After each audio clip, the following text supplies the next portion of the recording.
warahmatullahi wabarakatuh. Apa kabar? Kembali berjumpa dengan saya, Hirs Munarif dari Forum News Network. Tampilnya Gibran Rakabuming Raka, putra Presiden Jokowi sebagai kandidat calon wakil presiden pada Pilpres 2024, membuat kontestasi 5 tahunan kali ini dipastikan akan berlangsung curang. Dari prosesnya saja sudah curang, apalagi nanti pelaksanaannya ya. Yang saya maksud proses itu adalah proses lolosnya Gibran, yang dia bisa menjadi kandidat calon wakil presiden karena kecurangan yang dilakukan oleh pamannya, yakni Anwar Usman di Mahkamah Konstitusi.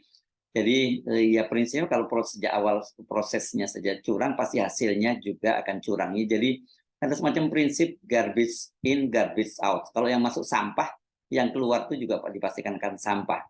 Dan Jokowi itu sudah dapat dipastikan akan mengerahkan sumber daya kekuasaan dan kekuatan politiknya untuk memenangkan Gibran yang berpasangan dengan calon presiden Prabowo Subianto. Ini tanda-tandanya sudah sangat jelas, dan yang cukup mengagetkan bahwa permainan curang itu bahkan tidak perlu disembunyikan, dan sebaliknya malah dipertontonkan secara terang-terangan di panggung politik nasional. Ini bahkan di depan sorotan media massa nasional dalam dan luar negeri. Yang saya maksud ini adalah dikumpulkannya ribuan anggota dari 8 organisasi perangkat desa hari Ahad 19 November lalu di Arena Indonesia Gelora Bung Karno Jakarta, dan pada waktu itu mereka menggunakan tajuk Desa Bersatu. Jadi ini para perangkat desa, ribuan perangkat desa dari 8 organisasi itu dimobilisasi, diberi biaya dan disiapkan uang sakunya, dan kemudian dikerahkan, dikumpulkan di GBK itu untuk bertemu dengan Gibran. Jelas ini targetnya adalah semacam deklarasi, kendati itu deklarasi tidak resmi ya, dan meskipun dinyatakan tidak resmi, tapi ya semua orang paham bahwa ini adalah dukungan terhadap pasangan Prabowo Gibran. Namun seperti dikatakan oleh Koordinator Nasional Desa Bersatu Muhammad Asri Anas, ya mereka tidak mungkin terbuka melakukan itu karena ada aturan-aturan yang tidak boleh dilanggar. Nah, hanya saja dia menyatakan hanya pasangan Prabowo dan Gibran lah yang bisa mewujudkan aspirasi dari perangkat desa ini. Jadi kemarin itu forumnya kira-kira dibuat seolah-olah ini para perangkat desa ini kumpul di Jakarta begitu, dan kemudian mereka menyampaikan aspirasi, ada 6 aspirasi yang disampaikan, dan kemudian aspirasi itu dititipkan melalui Gibran. Jadi walaupun menyatakan tidak deklarasi, ya tetap saja itu namanya deklarasi, karena yang diundang itu hanya Gibran saja, jadi pasangan nomor 2, sementara pasangan nomor 1 dan 3, yakni pasangan yakni Anies Baswedan dan Muhaimin Iskandar, serta pasangan Ganjar Pranowo dan Mahfud MD tidak hadir. Prabowo juga sebagai calon presiden tidak hadir, tapi saya kira cukup ya dengan kehadiran dari Gibran ini, karena kan memang selama ini aparat desa ini selalu digunakan dan dimanfaatkan oleh Presiden Jokowi. Jadi kalau sekarang giliran anaknya, ya saya kira itu semacam warisan politik itu dari bapaknya kepada anaknya saja. Jadi walaupun tidak ada dukungan atau semacam deklarasi, namun haruslah tetap dilihat acara di Gelora Bung Karno itu merupakan semacam mobilisasi perangkat desa, dan ini merupakan pelanggaran terhadap undang-undang dan penyalahgunaan wewenang. Tapi yang seperti saya sebut tadi, tidak malu-malu lagi dipertontonkan di depan publik. Ini adalah bentuk nyata dari cawe-cawe Jokowi melalui perangkat desa.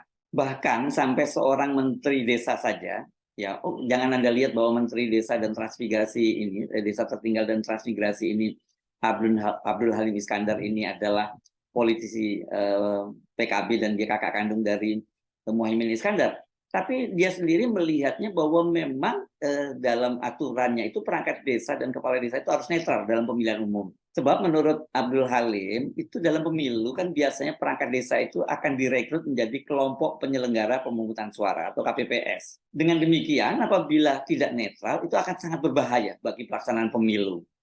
Itu kata Abdul Halim. Jadi perangkat desa itu harus netral. Bahkan dia sampai mengulanginya begitu. Ya kalau tidak, ya itu bahaya, kata dia. Ini Abdul Halim bicaranya di Istana Kepresidenan hari Senin kemarin, tanggal 20 November 2023. Selain tidak boleh terlibat dalam dukung-mendukung, itu perangkat desa itu juga dalam aturannya tidak boleh datang ke acara kampanye ataupun mobilisasi massa. Namun kata Halim, kepala desa dan perangkat desa memang tetap punya hak pilih dalam pemilu. Soal larangan ini, kata Halim, diatur dalam pasal 280 Undang-Undang Nomor 7 Tahun 2017 tentang Pemilu. Kepala desa, perangkat desa, dan anggota Badan Permusyawaratan Desa dilarang menjadi pelaksana atau tim kampanye Pak Paslon Capres-Cawapres. Bila dilakukan pelanggaran, itu bisa pidana maksimum 1 tahun penjara dan denda 12 juta rupiah. Ya, tapi kalau sekarang yang mengerahkan itu presiden, itu ya, dan kemudian dilakukan rame-rame, siapa yang akan mengambil tindakan? Ya jelas nggak ada. Mereka walaupun di acaranya itu dikemas bertemu dengan Gibran, tapi orang semua tahu bahwa ini pasti hajatan besar dari Presiden Jokowi. Hanya saja, seperti kata Menteri Desa Abdul Halim, dia tidak bisa mengambil tindakan apapun terhadap perangkat desa yang hadir di Gelora Bung Karno kemarin itu. Nggak ada kewenangan Menteri Desa, ungkap dia. Jadi kita tidak punya kewenangan untuk melakukan monitoring evaluasi kinerja perangkat desa. Karena itu kewenangan mereka ada di Kementerian Dalam Negeri. Kementerian Desa itu tugasnya pembangunan dan pemberdayaan masyarakat, kata Abdul Halim, kakak kandung dari Muhaimin Iskandar. Mobilisasi aparat desa yang dilakukan oleh Jokowi CQ Gibran ini banjir kritik. Wah, cuma banyak pengamat dari kalangan LSM, pemerhati pemilu dan sebagainya, termasuk akademisi itu mengkritik mobilisasi kemarin itu. Dan hal itu menunjukkan bahwa tangan-tangan Jokowi itu, tangan-tangan kecurangan Jokowi itu sampai ke desa-desa. Sebagai penyelenggara pemilu nantinya, mereka bila dilibatkan itu kan aparat desa itu kalau tidak netral, kita bisa memastikan seperti apa kualitas pemilu dan Pilpres 2024. Dan ini sebenarnya kalau kita cermati, ini bukan modus baru yang dilakukan oleh Jokowi. Jauh sebelum Gibran, itu Jokowi berkali-kali memanfaatkan dan memobilisasi perangkat desa untuk memperpanjang masa jabatannya dari 2 periode menjadi 3 periode. Anda mesti ingat ya, mereka juga dikumpulkan di Jakarta dan kemudian mereka membuat sebuah forum acara di GBK dan sebagainya. Ini kan kalau Anda hitung-hitung biayanya, nggak mungkin biayanya semacam itu dipikul sendiri oleh organisasi dari aparat desa itu. Apalagi kemudian menyewa gedung yang sangat megah di Jakarta, tempat arena acara-acara kegiatan kolosal dilakukan Jakarta. Ya pasti mereka ini hanya jadi subjek saja ya, dimobilisasi, diberi uang saku, diberi janji-janji dan sebagainya, dan kemudian trade off-nya tukar tambah politiknya ya mereka harus mendukung dan memenangkan calon presiden yang diusung oleh Presiden Jokowi. Kalau pada waktu itu mereka diharapkan menyuarakan soal pentingnya masa jabatan Jokowi diperpanjang dari 2 periode menjadi 3 periode. Namun setelah upaya Jokowi memperpanjang kekuasaannya gagal, sekarang tampaknya dia mencoba mewariskan mesin politik desa itu ke Gibran. Bisa dibayangkan seperti apa kualitas pemilu kita kalau hal-hal yang prinsip seperti ini ya, mobilisasi aparat desa itu dilakukan tanpa malu-malu, secara terang-terangan. Jadi kita mesti bersiap-siap bahwa akan muncul berbagai kecurangan lain lagi yang dilakukan secara terbuka. Ini tidak salah kalau banyak pengamat dan akademisi yang menilai bahwa Jokowi ini mengulang kembali praktik politik era Orde Baru, dan namun dalam versi yang lebih buruk. Pada masa Orde Baru, Soeharto itu juga terus-menerus mempertahankan kekuasaannya. Namun dia tidak membangun politik dinasti. Orde Baru juga pada waktu itu lebih pada apa ya, strategi pembangunannya lebih jelas. Kita mengenal misalnya strategi trilogi pembangunan, dan kemudian bagaimana soal teori pertumbuhan ekonomi dan trickle down effect begitu ya. Dan juga yang paling menonjol saya kira pada Orde Baru itu adalah keberhasilannya membangun swasembada pangan, dan yang itu tidak pernah berhasil dilakukan oleh Jokowi. Yang terjadi justru malah Jokowi ini adalah dikenal sebagai rezim impor, karena semua bahan makanan yang ada, termasuk bahkan beras, kebutuhan pokok utama kita itu juga diimpor. Ini jelas bertolak belakang dengan janji-janji awal Jokowi dulu ketika dia running, dia maju menjadi calon presiden, bahwa semuanya itu impor bahan pangan itu akan dihentikan. Tapi yang terjadi dari tahun ke tahun justru impor bahan pangan itu makin meningkat jumlahnya. Soal desa, di masa Orde Baru itu juga dikenal sistem politik masa mengambang atau floating mess.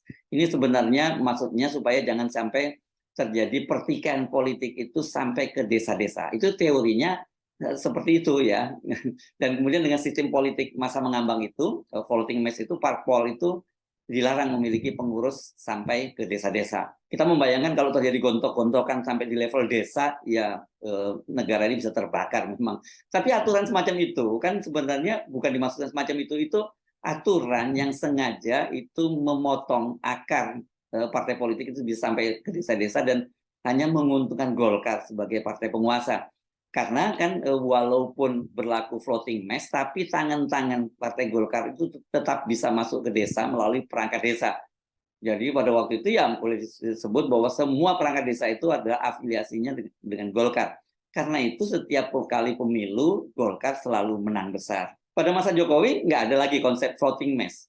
Namun justru yang ini langsung diambil saja, perangkat desanya itu langsung diambil, padahal aturan perundang-undangannya mereka dilarang terlibat dalam dukung-mendukung atau menjadi tim ses salah satu kandidat, dan itu yang dilanggar oleh Jokowi sendiri. Berkali-kali para aparat desa ini dimobilisasi untuk kepentingan politik Jokowi. Seperti saya sebut sebelumnya, intensi Jokowi memanfaatkan perangkat desa tidak hanya kali ini terjadi ya, ketika anaknya maju sebagai kandidat Pilpres. Namun ini telah terjadi sebelumnya ketika Jokowi berniat memperpanjang kekuasaannya. Jadi tidak salah bila seorang peneliti dari Melbourne Law School di Australia, Tim Lindsay, itu menyebut Jokowi itu sebagai New Order, bentuk baru dari orde baru, gitu ya.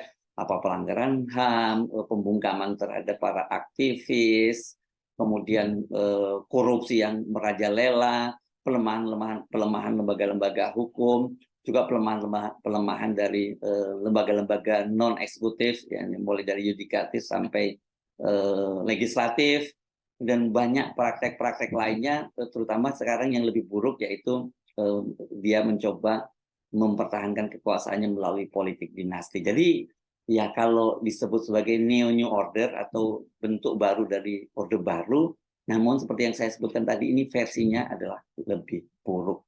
Karena itu saya kira upaya dari Jokowi yang ingin melanggengkan dinastinya dengan memenangkan Prabowo dan Gibran, ini kalau Anda amati kan mulai ada kampanye bahwa akan menang satu putaran, ini dipastikan ini adalah bagian dari semacam justifikasi terhadap kecurangan-kecurangan yang akan dilakukan. Saya Eds Arif dari Forum News Network. Sampai jumpa lagi. Wassalamualaikum warahmatullahi wabarakatuh.